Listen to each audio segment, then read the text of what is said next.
you guys, it's Rachel here with Senza Cane Corso.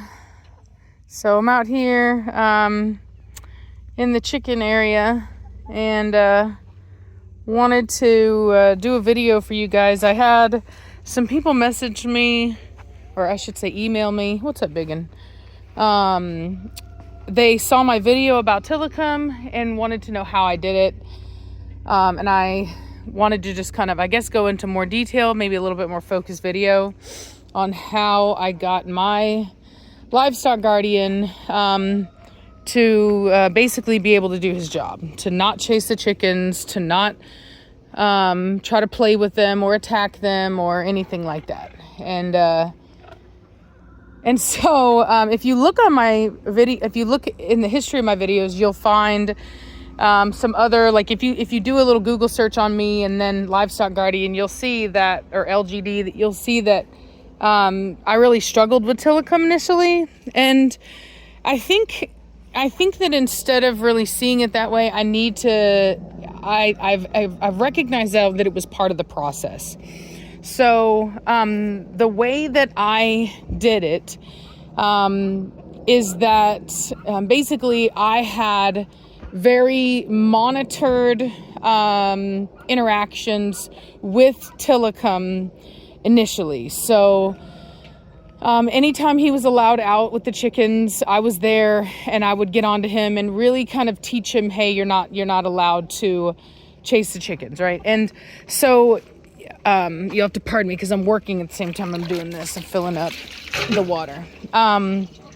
So anyway, so he knew from a very young age that he wasn't allowed to chase chickens. Now, puppies are puppies and they're going to have drive, and you know what they will not do when you're around may not be what they won't do when you're not around. So anyway, so basically I knew that I could not trust him out alone with the chickens. It was just his drive to want to chase them and hurt them was too high. And the chickens that I had at that time, I didn't really want messed with like that. It, you know, obviously that's the point. So anyway, I would just kind of, get onto him and then, bring him back inside. And I always very much monitored his, time with the chickens. And, and so anyway, I just kind of kept doing that with him as he got older and older and older. And what I did, and I'm not saying everyone can do this, but I do think that it was a very valuable thing, is once he got to the age where he's like no longer wanting to like run and chase all the time. And for him, I mean, that's been about a year old. And another thing too is I separated him from the rest of my dogs. And so, hold on a minute, I gotta put this thing over here because I gotta fill up these other chickens' bowls. Oh heck, dadgummit, I got a thingy. Come on now, here we go. This hose likes to kink up all the time. So anyway, so one of the things that I did was I separated him from the rest of the dogs. I basically put him out here in this area, and I put all my chickens in pens around him. And I did not let the chickens out. I just had them in these pens. And for me, the reason I wanted to do that was basically to desensitize him to the chickens and to their behavior and their movement. Because ultimately what triggers a puppy to want to go after a dog or a chicken is that movement, that run, the flight, the whatever. And so if that's no longer new to him, then he's less likely to even want to do that. 1 second. I'm out here doing chores, trying to multitask. All right. So if you do that, if you, these are my Millefleur Brahma and Orpingtons. So if you do that, if you monitor that behavior and you put the chickens in pens like what I have here, they get desensitized to the chickens, to the sounds, to the movements, to all of that stuff, right? And it just becomes a part of his life. Now, then what I did is I had a bunch of roosters from my hatching, my hatchathon this year, where I hatched out just tons of chicks, right? And I ended up with quite a few roosters. And so what I did is I took all those roosters, I put them in a pen in here, and I let them, him get used to all of them, and then I let them all out. And I was here watching, I was monitoring, and I would get on to him anytime that he would, chase them, because that's exactly what he wanted to do, was he wanted to chase them. And so I think we're good on water now. Let me turn this off. 1 second. There we go. All right. So he wanted to chase the chickens once they first came out, as usual, which I got onto him for.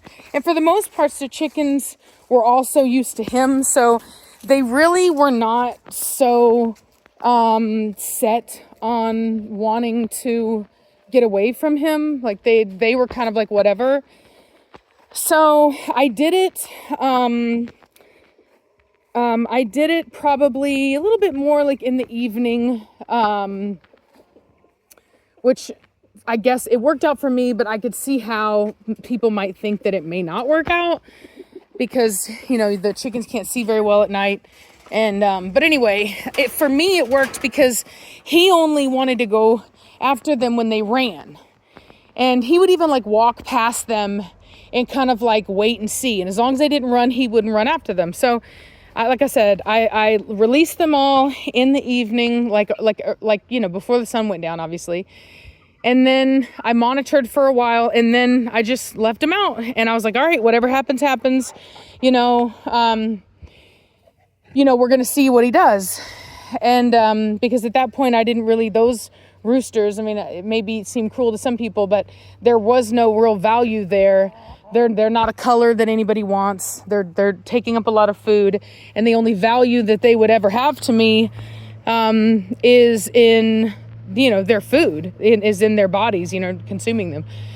So I was like, whatever, we're just gonna see what happens. Well, they were fine. He did chase them, I would say a little bit off and on, and I would just get on to him for it, and then they just kind of got over it, and or he just kind of got over it, and it was over. So he did really well, is what I'll say. Like, he didn't kill any of them. We've had some die just from natural causes, but he's never ever consumed one, which also is a big thing. So anyway, so I don't know. So it worked for us, basically just desensitizing him with the cages, and then letting those ones out and monitoring, and he just seemed to be okay with it. Now, this is also a very large area. They do have more of an ability to get away from him. But as you can see, he really has absolutely no interest in going after them. He's a really good boy. I think I got to treat these chickens over here. I'm like noticing them. I lost one this morning. Well, he was actually still alive whenever I came in, but it looks like he's faded out. I can see he's gone now. But the other ones don't look great. I think they may have coccidia. It sucks, dude. It's so... having chickens, I don't know what it is. I don't know if it's these specialty chickens, like they're so inbred. I don't know what's going on with them, but they are not super strong birds, and it's very frustrating. But anyway, that's it. That's what I did. That's all I did. So, they're doing, he's doing really well. They're doing really well. I have not had any predation events. Literally not even at the barn, which is crazy to me because Tillicum can't get through this gate here.